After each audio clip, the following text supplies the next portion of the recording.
بسم الله الرحمن الرحيم الحمد لله نحمده ونستعينه ونستغفره ونؤمن به ونتوكل عليه ونعوذ بالله من شرور أنفسنا ومن سيئات أعمالنا من يهده الله فلا مضل له ومن يضلله فلا هادي له ونشهد أن لا إله إلا الله وحده لا شريك له ونشهد أن محمدا عبده ورسوله أرسله بشيرا ونذيرا بين يدي الساعة من يطع الله ورسوله فقد رشد واهتدى ومن يعصهما فإنه قد غوى وإنه لا يضر إلا نفسه ولا يضر الله شيئا إن خير الحديث كتاب الله وخير الهدي هدي محمد صلى الله عليه وسلم وإن خير الأمور عوازمها وشر الأمور محدثاتها وكل محدثة بدعة وكل بدعة ضلالة وكل ضلالة في النار أما بعد فأعوذ بالله من الشيطان الرجيم بسم الله الرحمن الرحيم قال الله تعالى في كتابه المجيد يا أيها الذين آمنوا ادخلوا في السلم كافة ولا تتبعوا خطوات الشيطان إنه لكم عدو مبين أما بعد فالسلام عليكم ورحمة الله وبركاته. So when I was thinking about what topic I wanted to do for today's khutbah, some of the cliches came to mind, right? The idea of, Ramadan is a month of victory, especially with passing by the day of Badr, reminding us and ourselves that this month is a month of victory. But when thinking of that topic, and of course, it's good to remind ourselves of, Badr, Fatih Mecca, Hittin, etc., Andalusia, these different conquests that occurred in the month of Ramadan to show that this month is a month of izzah, it's a month of honor, it's a month of victories. It is. But when thinking about this, I started really to put it in perspective with what's going on today. I started to think about how the ummah is really at a loss right now. The ummah is disgraced right now. And this is a reality we have to deal with, right?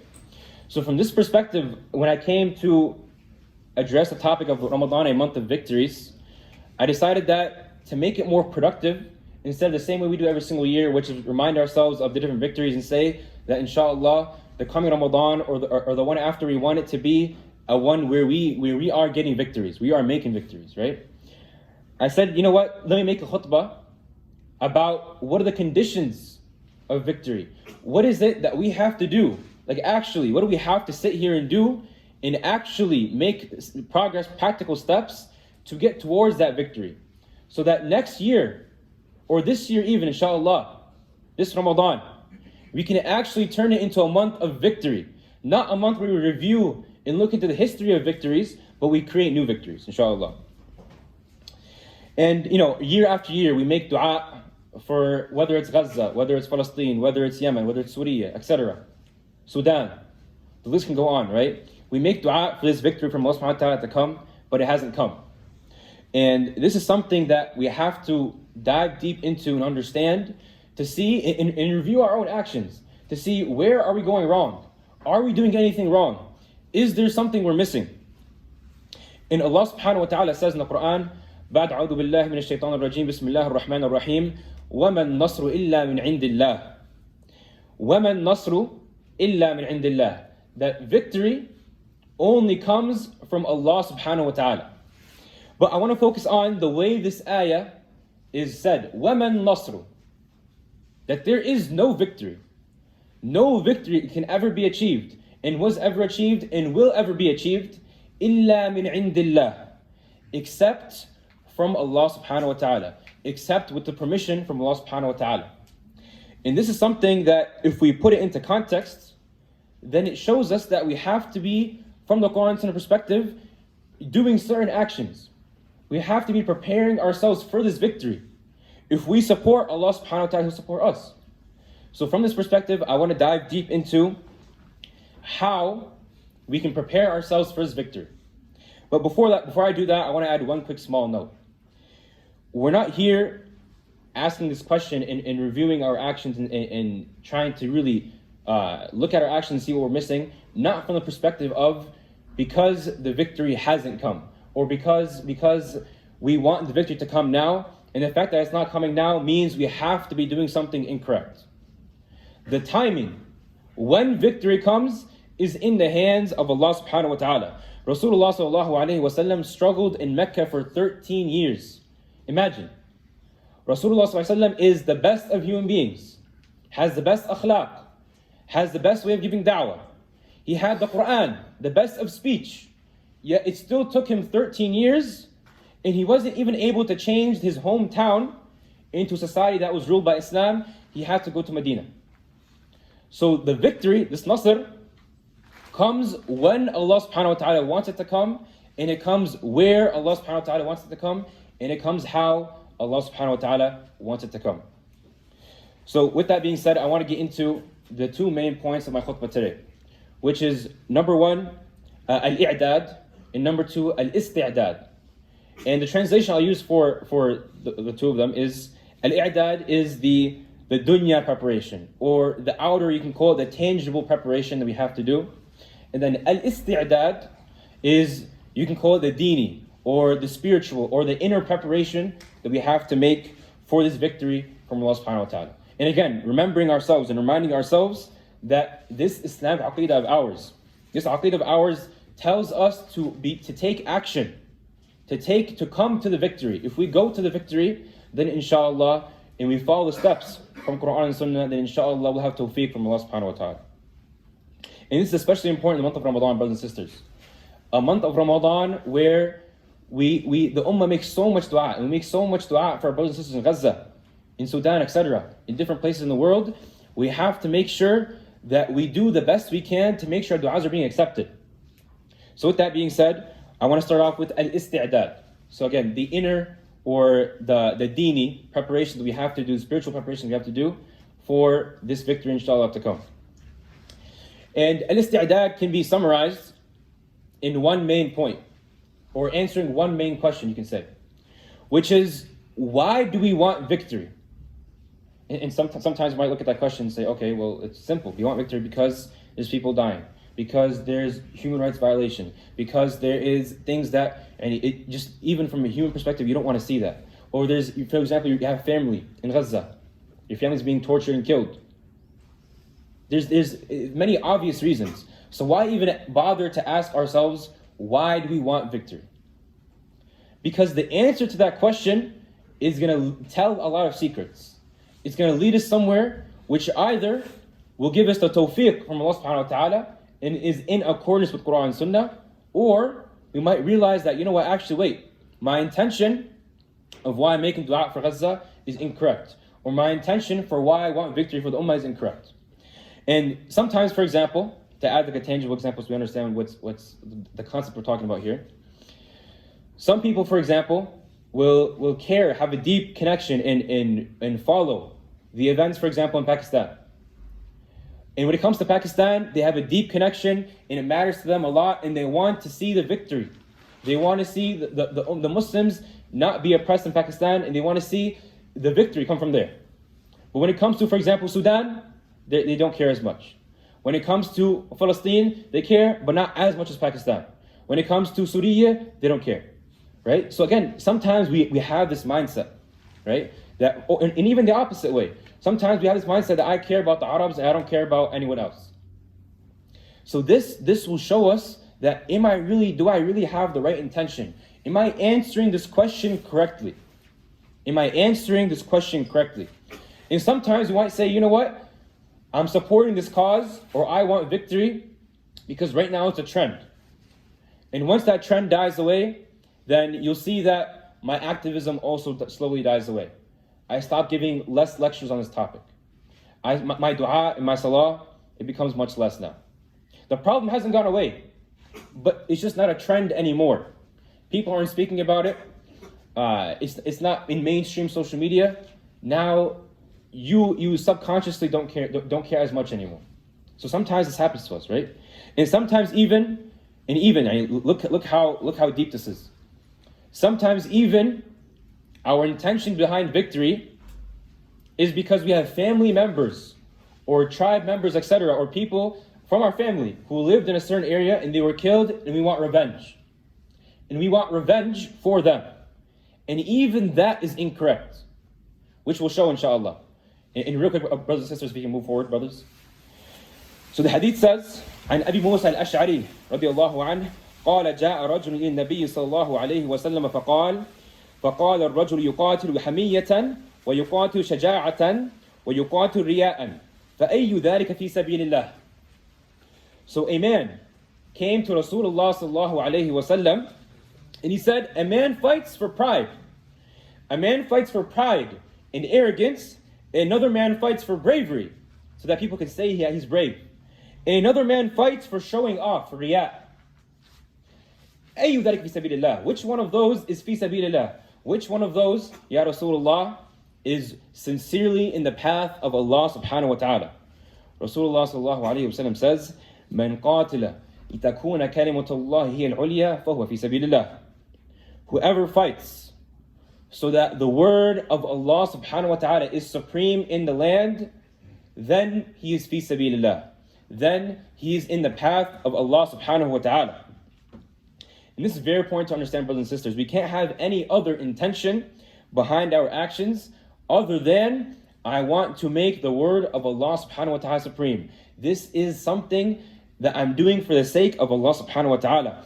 And because I'm doing it for the sake of Allah subhanahu wa ta'ala, I only take these actions that are within Quran and Sunnah.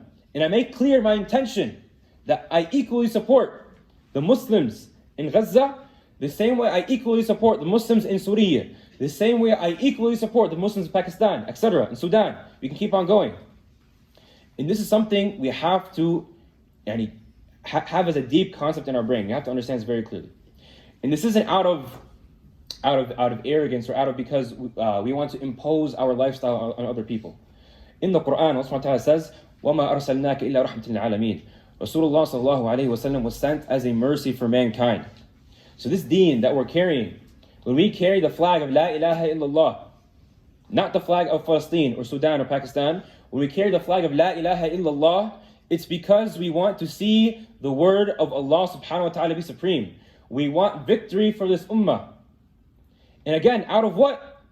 Is a mercy for mankind. We know we have a solution for all of their problems. We have the solution for their problems. To give you an example, at the dawah booth we have downstairs, there was someone who came up to me, and of course non-Muslim, and they were saying that they, after the issue of Gaza, they've kind of realized, they've been pondering about the question of what is it that's in Islam that lets these people of Gaza stay so steadfast, and they're happy, and they're smiling, right? And they're saying, Alhamdulillah, praise be to Allah, Hasbunallah wa ni'mal wakeel. They're saying all these statements, they're glorifying their Lord, even though they're in this situation because Allah subhanahu wa ta'ala put them in that situation. So to them, it was something that was mind-boggling. How does this even make sense? And an even more profound statement was said by them. They said the following. They said, and when I contrast that with myself, and I look at myself, I have everything I could ever want in this dunya, and more, and I'm still not happy, still not content. So there's a void in the hearts of non-Muslims, which can only be filled by Islam. So when the ayah says, وَمَا أَرْسَلْنَاكَ إِلَّا رَحْمَةً لِلْعَالَمِينَ, it's because it genuinely is a mercy for mankind. This deen is a mercy for mankind.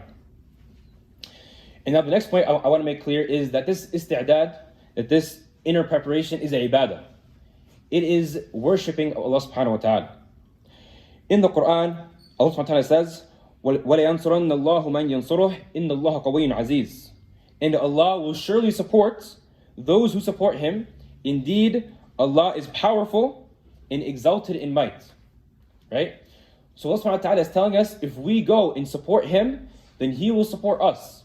If we have ikhlas and sincerity that we want to do this for the sake of Allah subhanahu wa ta'ala, and we want to see victory for the ummah for the sake of Allah subhanahu wa ta'ala, then He will support us. And again, there has to be characteristics that we have to have from the tangible aspect, from the i'dad, from the outer preparation aspect. And actually in the next ayah, Allah subhanahu wa ta'ala even describes those characteristics. He says, الذين إن مكناهم في الأرض أقاموا الصلاة وآتوا الزكاة وأمروا بالمعروف ونهوا عن المنكر ولله عاقبة الأمور. So they are those. So Allah is describing the ones who He gives victory to.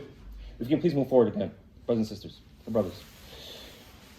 So Allah is describing the ones who are deserving of His victory, the ones He gives His victory towards. He describes them. He says, they are those who, if we give them authority in the land, they establish salah, they give zakah, and they enjoy good and forbid wrong.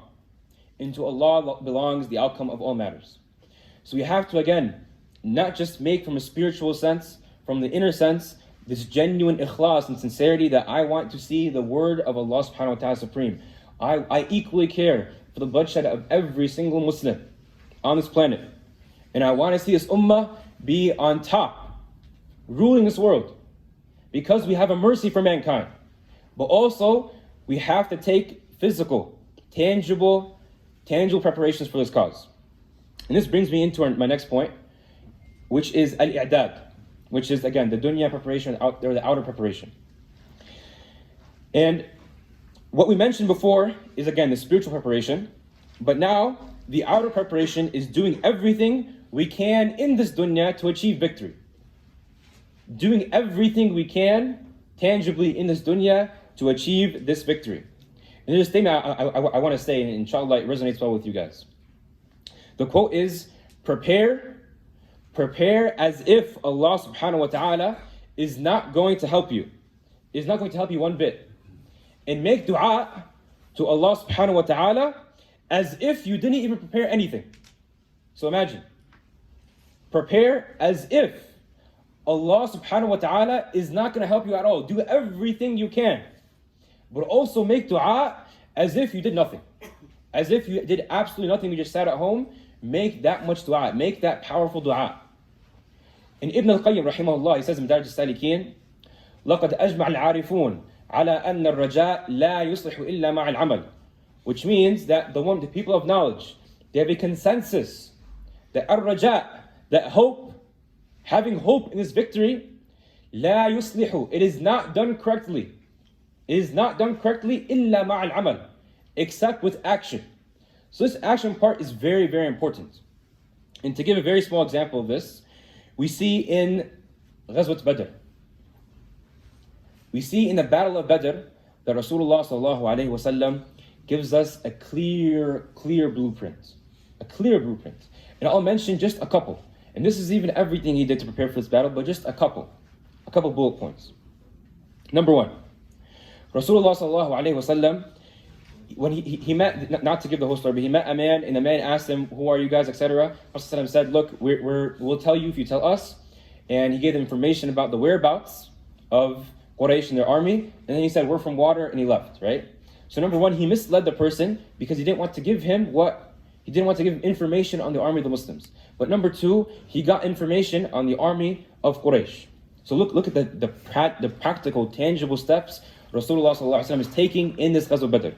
That's number one. Number two, he consulted the Sahaba, radwanullahi alayhim, and decided to prepare the army in front of the water source to cut it off from the enemy. And then after that, Rasulullah sallallahu alaihi wasallam destroyed the other sources of water so the enemy cannot have anything to drink. So even though, again, he's Rasulullah sallallahu alaihi wasallam, he has the victory from Allah subhanahu wa ta'ala, he is a prophet.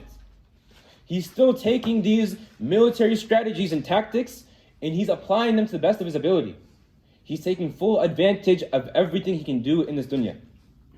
And then next, Rasulullah sallallahu alaihi wasallam controls the pathways of entry into Badr and makes sure that they're all watched by the Muslims. And then Rasulullah sallallahu alaihi wasallam begins to straighten the lines of the Sahaba, and he organizes the army into different sections, which something, by the way, was new to the Arabs.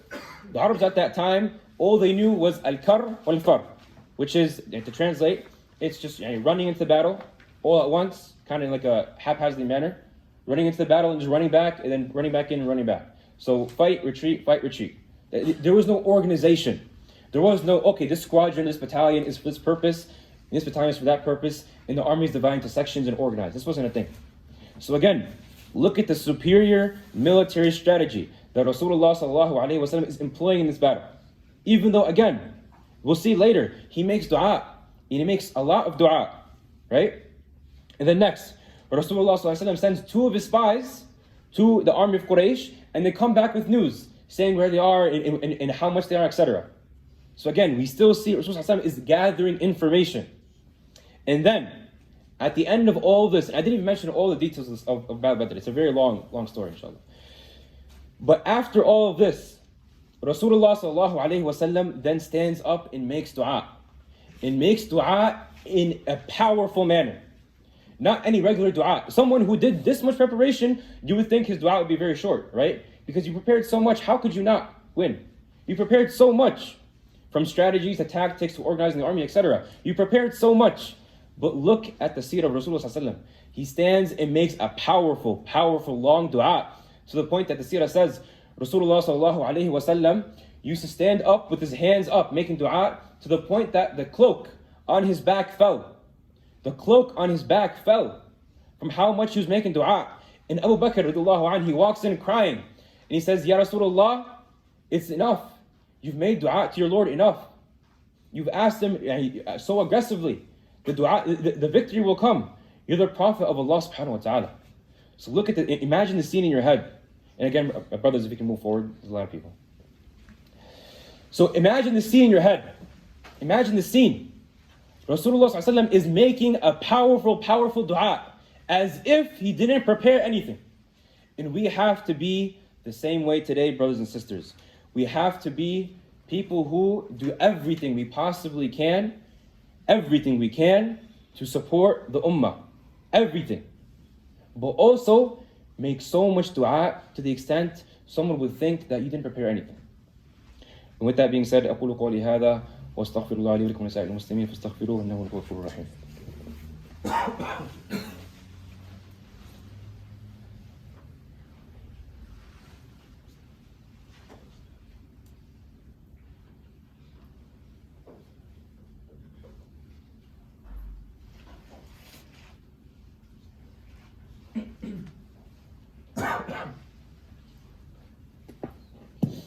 Bismillah ar-Rahman ar-Rahim. I want to emphasize, brothers and sisters, that this is a reminder for myself first and foremost. And the reason why I'm reminding us of this scene, of these 2 main points of inner preparation and outer preparation, i'dad and isti'dad, is because it is the month of Ramadan. It is truly the month of victories. It is the month where if we put the work in and we put that genuine intention in, we can get this victory. But we have to put the correct actions in from the lens of the Quran and the Sunnah of Rasulullah sallallahu alaihi wasallam. And I want to add at the end of this khutbah an ayah, which I want us to remember. An ayah that is a bushra, it's a glad tiding, but it also could be something that's very bad. It could be something that it could potentially scare us, depending on which side we're on. Are we working genuinely and putting sincere effort, or are we kind of just saying it's not my problem? I have nothing to do with this issue of the Muslims being oppressed in the land. This ayah is بعد أعوذ بالله من الشيطان الرجيم بسم الله الرحمن الرحيم إن ينصركم الله فلا غالب لكم وإن يخذلكم فمن ذا الذي ينصركم من بعده وعلى الله فليتوكل المؤمنون.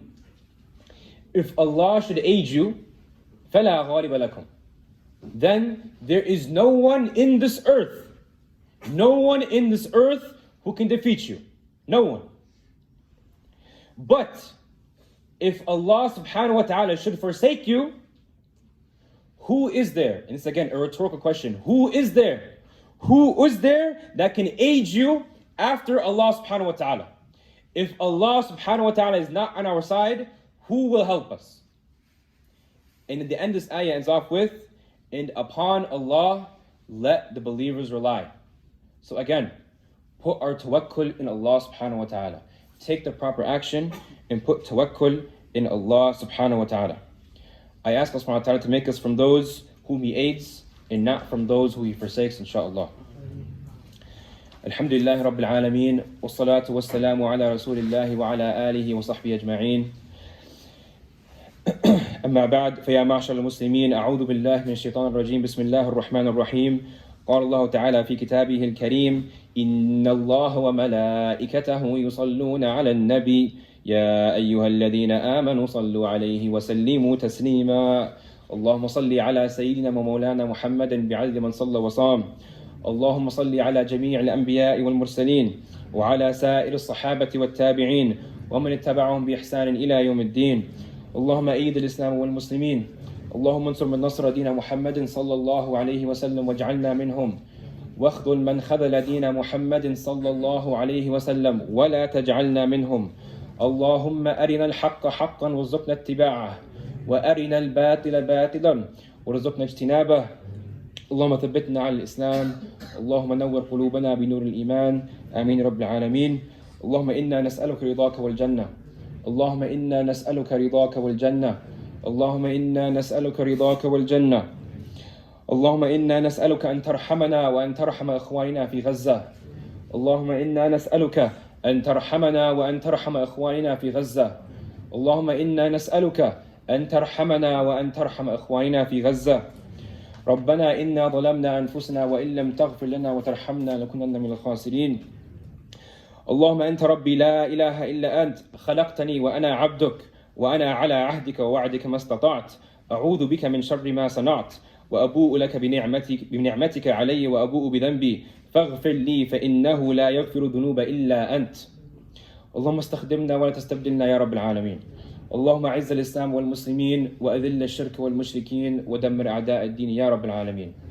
عباد الله رحمكم الله، إن الله يأمر بالعدل والإحسان وإيتاء ذي القربى وينهى عن الفحشاء والمنكر والبغي يعظكم لعلكم تذكرون.